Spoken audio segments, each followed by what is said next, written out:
started teaching when I was 25. I had actually gone out and tried to do professional theater. I actually tried to get my master's in directing. And so what happened was I started teaching Shakespeare classes for kids that were interested in theater from a theater perspective. And I realized I really liked working with young people. And so I'm kind of a jump in the deep end of the pool and then figure out how to swim after a person. So I literally was like, I'm going to be a teacher. And applied and got the job here. And I love it. This is all so cliche, but a lot of my English teachers growing up were like really inspirational to me, were people that I just enjoyed being around. I liked the fact that English was about banter. Like I liked that you could talk and there were many options, and like teachers that made me passionate about English were teachers that let me think for myself and didn't care if my opinion didn't agree with their opinion.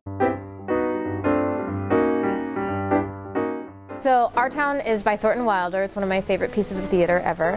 I got to be in it when I was in high school. It centers around the town of Grover's Corners, New Hampshire. It's this beautiful piece about the cycle of life. It's essentially life in a small town in anywhere America. So I chose Our Town as my first play at St. Joe's because, well, for practical reasons, because I was walking into a situation where there was no money.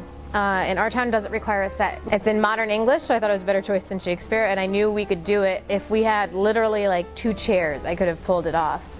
And then secondarily because it's one of my favorite pieces of theater, and it was the first time that we had done a straight play here in a long, long time.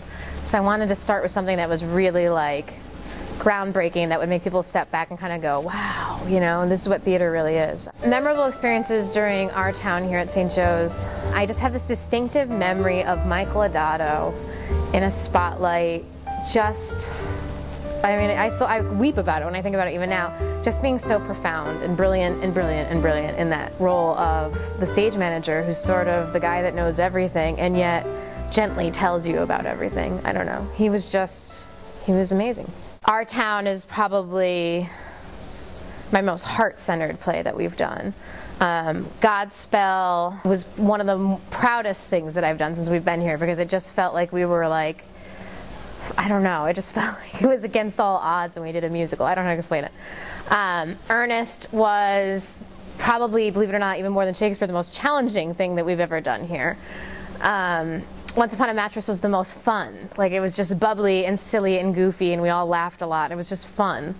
And then Shakespeare is probably the proudest I've ever been of us as a program since I've been here. And it's the same thing that all the teachers here are saying. Like, just, I don't know, it was just, we did Shakespeare. We really did Shakespeare. Like, we made a small theater and we did Shakespeare. I think that's awesome. Where do I see myself in 5 years? Well, obviously with a child. A little late for that, huh? I don't know. I like to think of life as like a roller coaster and an adventure. Like, I don't think you can absolutely know where you'll be ever. I'd like to believe that no matter what, whether it's here at St. Joe's or elsewhere, that I would still be involved in the arts, because I'm passionate about that, and specifically with young people. Like, I can't imagine a job or a career without being involved with young people. All right, so being pregnant is bizarre. Like, I'm very upfront and honest about it. One of the things that's changed for me is I have to ask for help now, and I'm not somebody that generally does that, so that's been interesting. I would say that the biggest change for me has been learning to ask for and to accept change. And physically, you know, it's weird to like not have control over my body. Like, there's this weird being and it's taking over my body and I'm getting bigger and I can't do anything about it. Otherwise, I think I'm still myself. I don't know. I like to think I haven't changed that much. I hope. I hope I'm not like some weirdo now. I was always weird.